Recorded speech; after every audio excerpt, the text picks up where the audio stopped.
Zaman Nabi Muhammad SAW, fungsi masjid yang pertama, Nabi membuat masjid itu sebagai tempat menuntut ilmu. Makanya kalau ada masjid cuma tempat sholat aja, nggak ada pengajiannya, nggak betul. Karena Nabi selesai mengadakan sholat berjamaah, ada majelis ilmu. Dua, masjid tempat menerima tamu. Makanya nanti kalau kita kebetulan pergi umrah, di sebelah kiri ada tiang. Tertulis di atas tiang itu ada namanya Ustuanatus Sarir, tiang tempat tidur. Karena di bawah itu dulu tempat tidur Nabi waktu i'tikaf.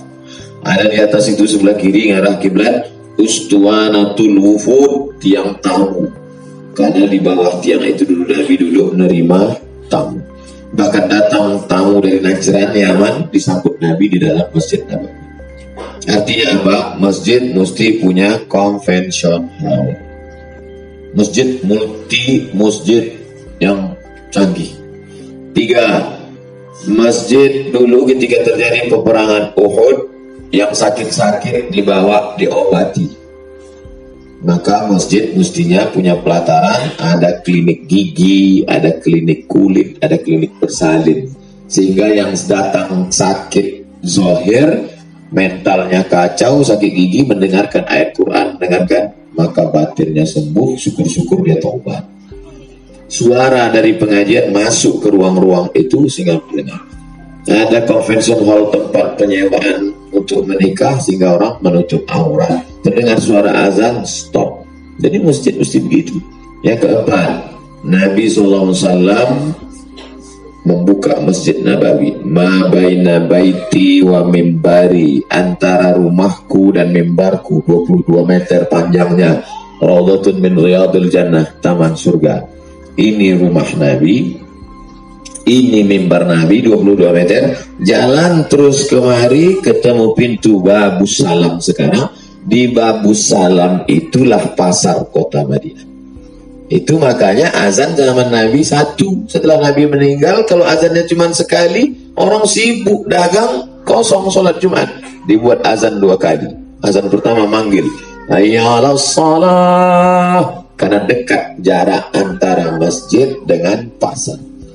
Mestinya masjid berperan. Karena kalau ustaz cuma mari sholat jamaah, mari sholat jamaah, orang nggak peduli. Tapi kalau siapa yang rajin sholat berjamaah, dapat pinjaman modal. Awal-awalnya dia mungkin tertariknya dunia, tapi lama-lama ada motivasi. Masjidnya idealnya begitu. Makanya Masjid Jogokarian di Yogyakarta, setiap cerita min terus, nol terus. Kemana uang itu? Dipergunakan untuk sosial, untuk adapun bagi hasil, maka dalam Islam yang haram itu riba. La ta'kul riba, jangan kamu makan riba. At'afa mudha'afa, berlipat ganda. Pinjam 100, bayar 120. Mau untung, mau rugi, pokoknya bayar 120. Sedangkan mudharabah tidak begitu bagi hasil. Ini 100.000, kamu dagang di pasar, nanti kalau untung 150, berapa persennya? Kadir. Tentu pemberi modal takut rugi, maka kalau dia takut rugi, dia kumpulkan semua, diberi pembekalan, diberi, maka uang itu berputar. Uang ini sama seperti darah, darah harus berputar. Uang ini sama seperti air dalam sumur, air dalam sumur mesti dikuras. Kalau tidak, dia akan busuk, akan butek, akan bau. Begitu juga dengan peredaran uang. Salah satu sebab mengapa orang stres, depresi, karena membungakan uang. Dia punya 1 M, dia letakkan. Mau untung, mau rugi, uang tetap mengalir. Tapi kalau 1 M dia pinjamkan, investasikan mudharabah. Yang ini ternak lele, yang ini ternak ikan. Ikan sama lele sama. Yang ini investasi dagang, bisnis, yang ini jualan. Maka setelah uang dia dipakai orang, doanya lebih khusyuk. Malam itu dia tahajud. Selama ini uangnya di kamar. Tapi setelah dia investasikan, ya Allah, belakang mereka supaya laku, ya Allah. Sebab kalau nggak laku ini uang nggak balik. Dan setelah itu dia kalau ketemu sama orang, silaturahimnya lebih erat. Apa kabar? Sehat ya? Sehat. Dia takut betul orang ini mati.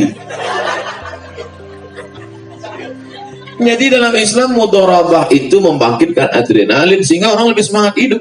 Beda dengan orang punya 1 M dimasukkan ke konvensional, dia duduk rumah nonton TV nunggu malaikat maut datang. Begitu ekonomi Islam itu membangkitkan adrenalin untuk tetap hidup bersemangat. Allah. Bismillahirrahmanirrahim. Assalamualaikum warahmatullahi wabarakatuh. Waalaikumsalam. Jadi kami ingin panjang lebar Ustadz. Jadi ada sebuah masjid yang kami untuk wakaf. Jadi yang pegang ketua DKM-nya itu Ustadz Haji Harir. Jadi dia mengusulkan ke kami, Bunda nggak sebaiknya kita bikin BMT. Cuman kalau itu saya tidak berani untuk mengambil keuntungan. Silahkan dikelola keuntungan untuk masjid. Jadi saya tidak memungut sepeser pun dan itu modal dari kami. Jadi makanya saya tanya, Ustadz tolong ditanyakan ke Ustadz Somad. Jangan sampai saya yang memberikan modal tapi saya nggak terima uang, tapi ada masalah. Intinya untuk pemutaran di Masjid Tahliyah.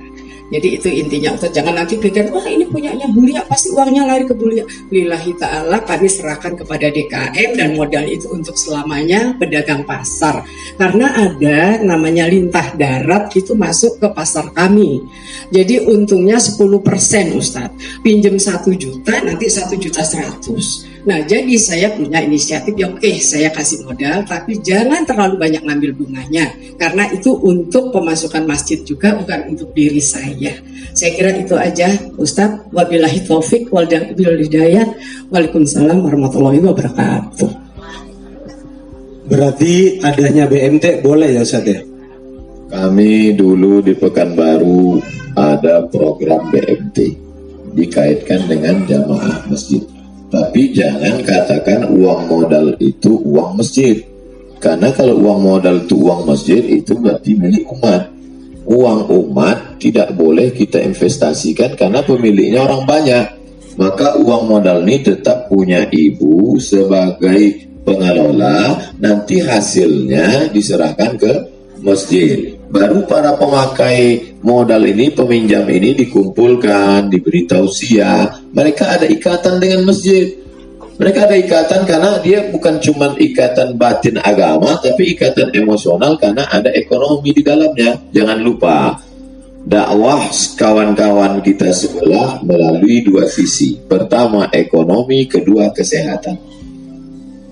Kesehatan lewat rumah sakit dan ekonomi. Itu pula yang tidak kita sentuh.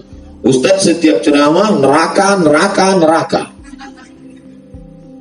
Sementara dia tak makan, lama-lama dia pikir neraka lah Ustadz, kata dia. Yang penting makan. Nah, itu. Allah.